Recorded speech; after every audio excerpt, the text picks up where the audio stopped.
Hi there, I'm Pam, And I'm John. and we're not done yet. You betcha we're not. We got a long way to go before we're done. Yeah, we And do. many things to do. And this is happy hour. Oh, yeah. Cheers, Cheers to you. Cheers to us.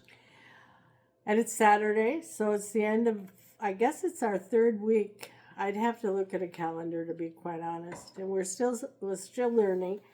But I had a moment to reflect. You haven't heard this. Oh. On the purpose and what we're doing.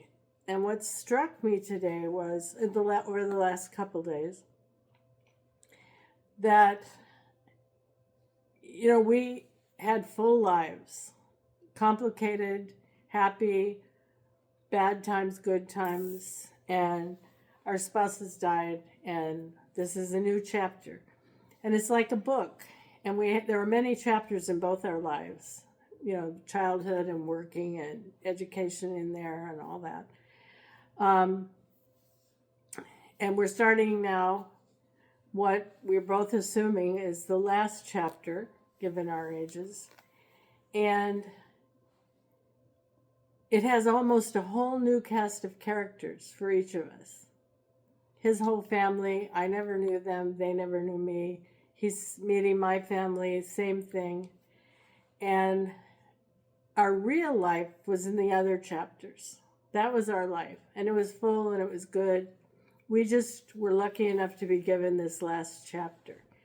And what I think is sometimes challenging, and I think many of you who are in late in life relationships could maybe identify with this, is sort of understanding the link between the book that was finished when our spouses died and the new chapter, and how the threads of that life, of that story, weave themselves into what we do every day.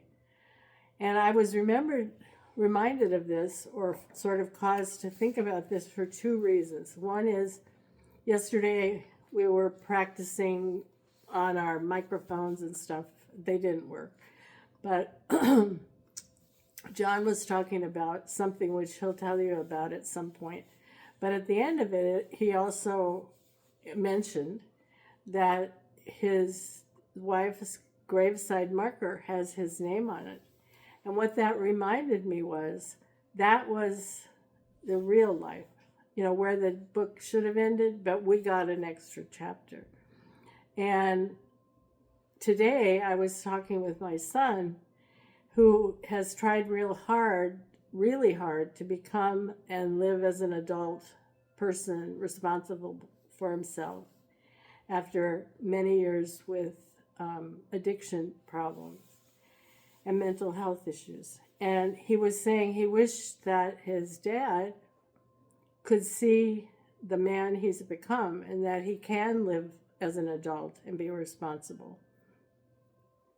And it made me sad, and I totally agree with him. I think his dad would be amazed. And our grandson is starting his own restaurant, owns it. He'd be amazed about that. And then Mark said, yeah, and, granddaughter got her PhD or her doctorate degree. She's had twins. All of this happened in the less than 2.5 years since Frank died. The world has kept moving, and some things that he would have died for, he missed. So that book ended, new chapter, blah, blah, blah. I don't know what I mean by all this, but I think there's a real purpose. I guess what this comes down to is the passion I have for doing what we're doing. And that is that, to have this conversation with each other and then with other people that are going through the same thing, and how you sort it all out and give homage to what's been past, but then live fully in the present. And I don't know, that's just where my mind has been, and I'm sorry for rambling. Oh, that's fine. But these thoughts had just been coming up. And I want there to be a reason that we're doing this, we both really like to tell our stories. And we like doing this, and we're having a whole lot of fun. Bad as it is sometimes, we watch these things and carry on and laugh like you wouldn't believe. But it has to be important to somebody, and it's important to us. And we know you have stories that are just as important, and it's giving some space for all those stories. So Yeah. I think that pretty much takes my. That's the end of my feedback on how the third or whatever week it is has gone. Excellent, Pam. Okay. Very, very nice, and I think we should have a toast. This, by the way, this is our happy hour broadcast. We decided that every Saturday, late afternoon or evening, it's late afternoon now, we're going to do a happy hour broadcast. And so Thanks, honey. here's to us and here's to you. Here's to us. Here's to you. And let me have a drink first. Okay.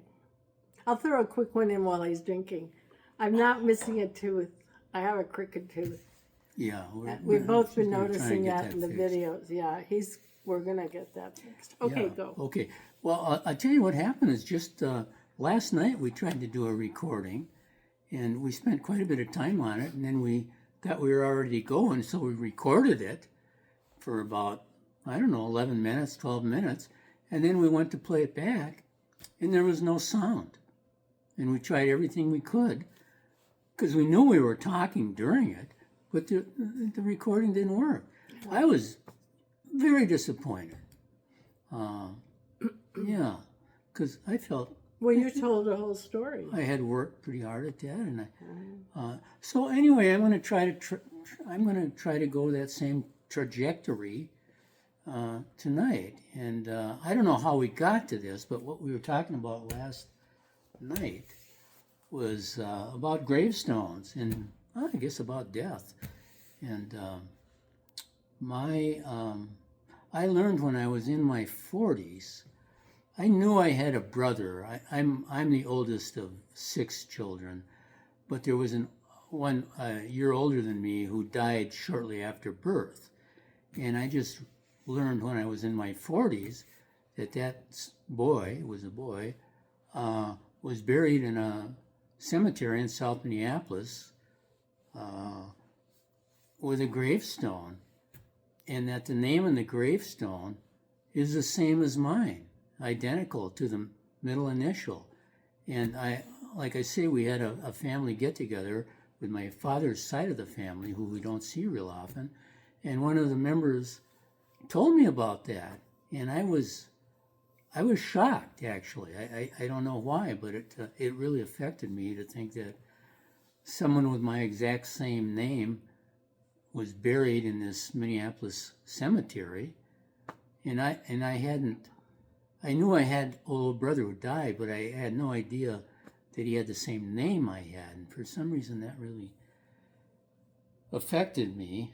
I still haven't gone out to see the gravestone. A couple of my brothers have done that, but and then, well, that just led me to some other things. My wife died.